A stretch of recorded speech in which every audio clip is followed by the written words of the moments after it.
It's time to have a little chit chat with Trish. There are so many things that I've come across in life that have this perspective, and a lot of times perspectives are tainted by past experiences or different things that are learned throughout life, whether it's from reading books or intuitive guidings that come, and things just get interpreted a certain way. There's that saying that perception is reality.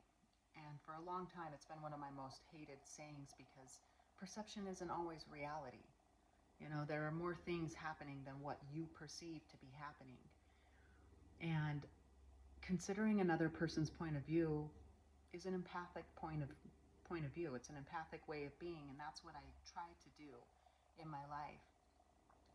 And in the last few days, I ended up in a quick little conversation, just an exchange of one sentence and a reaction. And someone said to me that dating and friendships can be messy.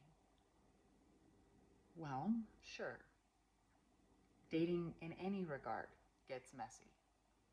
And there's so much mess going on around, but the lingering thought that comes from that statement isn't just that dating is messy or that life is messy. It's whether or not you know how to clean up the mess. So many people hold their cards close to the chest, and they're unwilling to play, which makes things messy. So then when a mess is created, an emotional mess, a mental mess, a spiritual mess, most people will push that mess back into the closet of their mind as if it doesn't exist. And it's not that the mess isn't there anymore, it's just hidden. That's a mess. It still needs to be cleaned up. And if you don't know how to clean that up within yourself, you also won't know how to communicate with another person for how to help them clean up their mess either. So, in making a mess cleaning process more normal, what you need to do is connect with what it is you want, where your boundaries lie, and where you're willing to meet another person. And then in cleaning up the mess, allow them space to observe their perception of reality of you. Bring it to the table in simple statements. This is what I've noticed. This is what I'm feeling. What do you think about that? Then give them space to respond.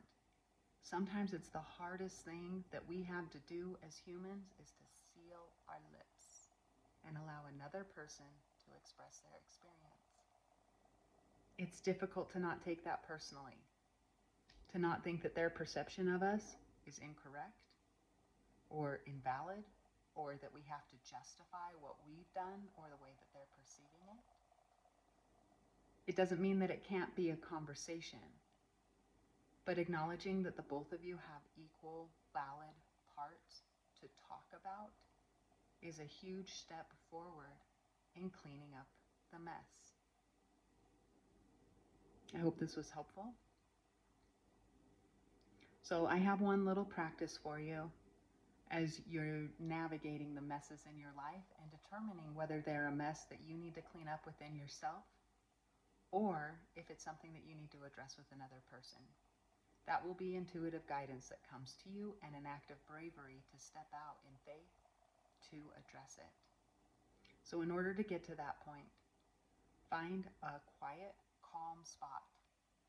Put your hand on your heart, close your eyes, and take a deep breath. I'll do it with you right now.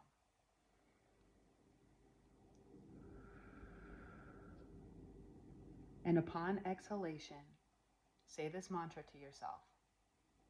I trust myself and the divine timing of my life.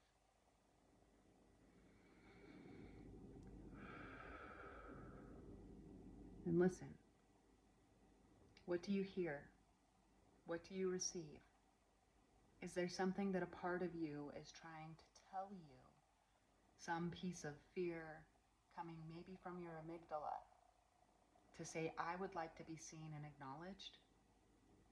Or does a conversation with some other person come to you that you need to reach out to that person and see if they have time to address the issue with you?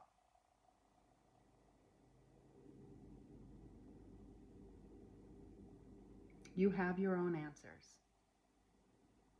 Do not be afraid to implement them. Remember that fear is a notice that something could go wrong, but there's a safety net there to catch you.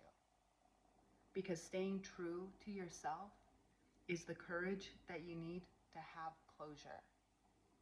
As long as you come to any table, whether with yourself or another person, and you know that you're acting bravely in your own self-care and self-interest, and that you're allowing consideration for another person to connect to you and share their own thoughts, you will have what you need to move forward in life bravely no matter what the outcome of that conversation is.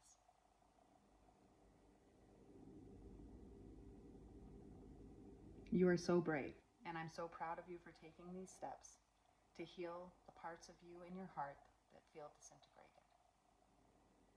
Remember to trust the timing of your life and that you are absolutely gorgeous.